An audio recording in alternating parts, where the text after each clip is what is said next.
Classes. आज हम पढ़ेंगे प्रश्नावली 12.2 के कुछ छूटे हुए सवाल। कहने का मतलब पिछली कक्षाओं में कुछ सवाल छूट गए थे जो आज इस वीडियो में हम पढ़ने वाले हैं। प्रश्नावली 12.2 के आगे के सवाल देखते हैं। सवाल नंबर 8वां है। पिछली वीडियो में हमने 1 से 7 तक सवाल हल किए थे और उसी क्रम में आज हम पढ़ेंगे प्रश्नावली 12.2 के सवाल नंबर 8। यदि z बराबर 10 है तो z3 माइनस 3 कोष्टक z माइनस 10 कोष्टक का मान ज्ञात कीजिए। कहने का मतलब है हमें z बराबर क्या मानना है, 10 मानना है और इस सवाल को हल करना है। z का मान कितना है, 10, तो z का मान मान लीजिए अपने 10। z की घात कितनी है, 3, तो z पे 10 पे घात लगाओ 3, चिन्ह है -3। फिर z के स्थान पे क्या लिखेंगे, 10। कहने का मतलब जहाँ जहाँ z है वहाँ वहाँ हमें 10 रखना है, -10। अब इसको हम सोल्व कर देंगे। देखिए 10 की घात 3 का मतलब ये होता है 10 को हम 3 बार गुणा करेंगे। 10 × 10 × 10, 10 को 10 से गुणा करने पर 100 आता है। फिर 100 को 10 से गुणा करने पर 1000 आता है।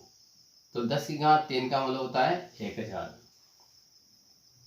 और 3 को कोई से भी जो कोष्टक की संख्या होती है उसको कोष्टक की संख्या कोष्टक की जो बार वाली संख्या है उससे गुणा करना पड़ता है। तो -3 को 10 से गुणा करेंगे तो -30, माइनस को माइनस से गुणा करेंगे तो प्लस, 3 को 10 से गुणा करेंगे तो 30।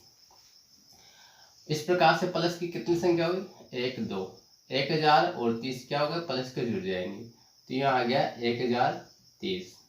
माइनस का क्या है, 30, 1030 में से 30 जाएंगे तो 1000 बचेगा और 1000 अपना क्या आ गया, आंसर आ गया। कब आया, जब हमने z बराबर 10 रखने पर। इस प्रकार से अपना सवाल नंबर 8वां हल होता है। और इसी का हम दूसरा सवाल हल करेंगे। p बराबर -10 है। क्या है, p बराबर -10, तो p की घात 2 -2p -100 इसका मान ज्ञात करना है। दिया हुआ है p की घात 2 -2p -100। कहने का मतलब ये है हमें p के स्थान पे क्या रखना है, माइनस का 10 रखना है। p के स्थान पे क्या रख दो, माइनस का 10 की घात 2 -2, p के स्थान पे क्या रखना है, माइनस का 10 -100। इसको हल कर दो। 10 का स्क्वायर क्या होता है, 100। 10 को 10 से गुणा करने पे क्या आएगा, 100। और माइनस को 2 बार गुणा करेंगे तो प्लस आ जाएगा, इसलिए प्लस को लिखने की आवश्यकता नहीं है। इसके बाद में कोष्टक के अंदर की संख्या कोष्टक के बाहर वाली संख्या से गुणा होती है, साथ में उसका चिन्ह भी गुणा होता है। तो माइनस को माइनस से गुणा करेंगे तो क्या आएगा, प्लस। 2 को 10 से गुणा करेंगे तो क्या आएगा, 20। 2 को 10 से गुणा किया तो 20 और ये -100। प्लस की संख्या है, एक तो 100 एक 20, तो कितना हो गया, 120। माइनस का है 100, 120 में से 100 गए तो कितना बचा, 20 बचा। और 20 से अपना क्या है, ये आंसर है। कहने का मतलब ये आंसर कब आया, जब हमने p बराबर -10 रखने पर। इसी प्रकार से हम सवाल नंबर 9 हल करेंगे। इसके बाद में सवाल नंबर 9 दिया हुआ है। यदि x बराबर 0 पर 2x² + x - a का मान 5 के बराबर है तो a का मान ज्ञात कीजिए। देखो इस सवाल में कुछ भी नहीं है, बिल्कुल सिंपल सवाल है, बस समझने का अंतर है। हम इबारत को देखकर हमें डरना नहीं चाहिए कि यार ये तो सवाल बहुत घुमा दिया उसने, ऐसा कुछ भी नहीं है। यदि आप सवाल को बारीकी से देखोगे, आप उसको गौर से देखोगे तो उसका हल वहाँ पर रहता है। किसी सवाल को अच्छे से पढ़ना, उसको अच्छे से समझना, उस सवाल का आधा उत्तर हो जाता है। देखते हैं, जैसा वो कहे वैसा हम करते हैं।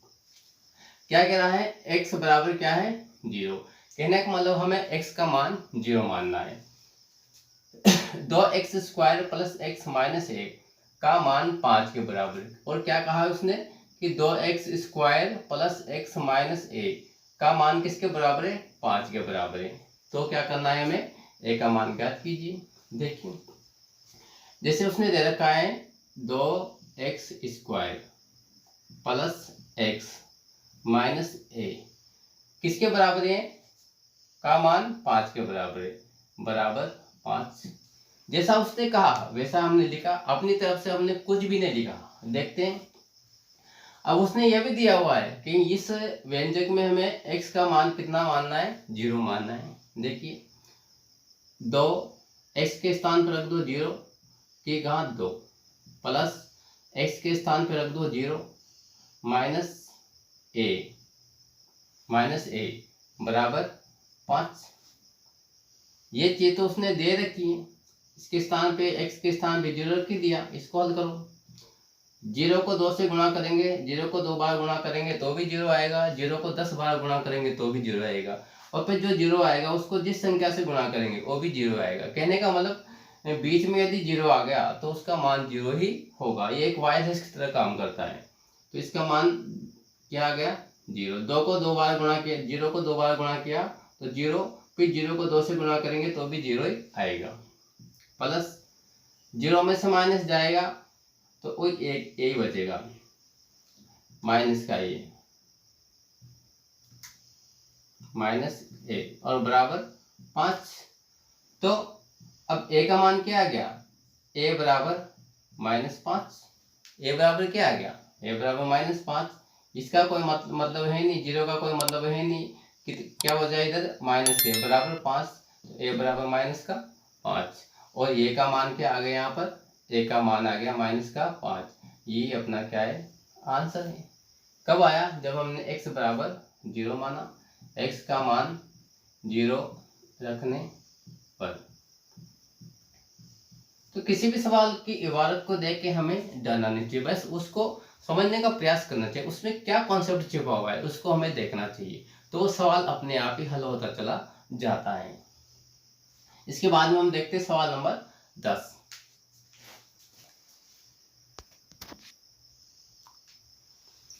देखो, सवाल नंबर 10वां दिया हुआ है, व्यंजक 2 कोष्ठक a² प्लस ab कोष्ठक प्लस 3 माइनस ab को सरल कीजिए। देखो, एक सवाल दिए हैं, इसको क्या करना है, हमें सरल करना है। इस व्यंजक को हमें क्या करना है, सरल करना है। फिर सरल करने के बाद में इसमें क्या मानना है, इसका मान ज्ञात करना है। किसके आधार पर, a बराबर 5 और b बराबर 3 के आधार पर इसका मान ज्ञात करना है। सबसे पहले हम क्या करेंगे, इस व्यंजक को सरल करेंगे। क्यों, क्योंकि ये कोष्ठक में है ना, तो इसको पहले सरल करेंगे। देखिए, 2 कोष्ठक, सबसे पहले इसको व्यंजक को ऐसा कैसे उतार देंगे, 2a² plus ab plus 3 minus ab। ठीक है, दिया हुआ इसने ऐसा कैसे। अब इसको क्या करना है, हमें सरल करना है। तो सरल करना है, कहने का मतलब इस कोष्ठक वाली संख्या को इससे गुणा करेंगे, 2 को a से गुणा करेंगे 2a² प्लस 2 को a से गुणा करेंगे, ab से गुणा करेंगे तो क्या आ जाएगा, 2ab। तो एक कोष्ठक तो सरल हो गया। इसके बाद में दिया हुआ है 3 माइनस a और b। ठीक है, अब इसमें देखो, इसको भी सरल करो। इसमें देखो समान चर कौन सा है, ab दोनों क्या है, समान चर है, तो ये आपस में घट जाएंगे क्योंकि एक प्लस का है और एक माइनस का है। समान चर वो कहलाते हैं जिसमें समान पद वो कहलाते हैं जिसमें क्या है कि समान चर हो। तो ab 2ab में से एक ab घट जाएगा तो क्या बचेगा, ab। तो 2a² प्लस 2ab में से एक ab चला जाएगा तो ab बचेगा प्लस 3। ये तो अपना क्या हो गया, सरल हो गया। अब इसमें क्या करना है, हमें इसका मान ज्ञात करना है। ये तो क्या हो गया, सरल। अब क्या करना है, इसका मान ज्ञात करेंगे। किस आधार पर, a बराबर 5 और b बराबर -3 आधार पे। देखते हैं। 2 के स्थान पे क्या रखेंगे, 2 2 तो ऐसा कैसे आएगा, a के स्थान पे रखेंगे 5 और घात कितनी है, 2, प्लस a के स्थान पे क्या रखेंगे 5, कोष्ठक में बंद कर दो इसको। b के स्थान पे क्या रखेंगे -3। देखो इसको कोष्ठक में बंद इसलिए किया जाता है क्योंकि ये क्या है, गुणनफल है। क्या है, गुणनफल है। और गुणनफल को क्या है, कोष्ठक में इसलिए रखेंगे क्यों, क्योंकि इसको इससे गुणा करना होता है। अब मान लो इसको यदि हम कोष्ठक में न लिखे तो इस 5 a की जगह 5 लिखते हैं, b की जगह क्या लिखेंगे -3, तो ये क्या होगा, 5 में 3 गए तो 2 बचे, गलत हो जाएगा। तो कहने का मतलब इस कोष्ठक में रखने से सवाल आसानी से हल होता है। ए बी का मान रख दिया, उसके बाद में दिया हुआ है 3, हल करो इसको। 5 की घात 2 का मतलब क्या होता है, 5 की घात 2 का मतलब 5 को 2 बार गुणा करो। 5 × 5 बराबर 25, प्लस 5 तिया कितना होगा, दोनों गुणा होंगे, 5 तिया 15, 15 का आएगा माइनस का, -15 प्लस 3। देखो इसमें एक पद तो ये है, एक पद ये है, एक पद ये है, इसलिए इस पद का गुणा इससे होगा और इस पद का पूरे का गुणा होगा और ये अलग रहेगा, इसलिए ये संख्या का गुणा इससे होगा। ठीक है, 5 को 3 से गुणा किया तो -15 आ गए। अब इसको सॉल्व करो। 2 को 25 से गुणा किया तो कितना आ गया 50, 25 दूना 50, प्लस को माइनस से गुणा किया तो आया -15 प्लस 30। पूर्णांक को क्या नियम है, समान पूर्णांक जुड़ते हैं और असमान पूर्णांक घटते हैं।